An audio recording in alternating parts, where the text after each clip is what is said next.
একটা স্পেশাল কথা কইতেছি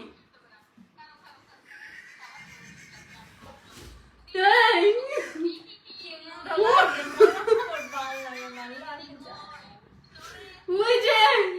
শুনো এই যে আঙ্গবাড়ির পাশে আহমেদ সাগরকে লগে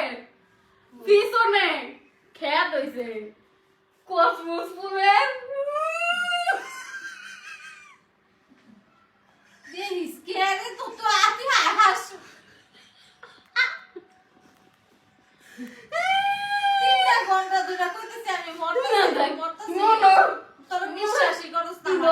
সূর্যমুখী গাছ আছে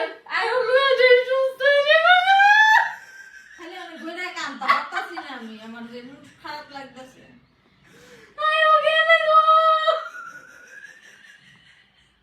আল্লাহ কি লাগে ছুরি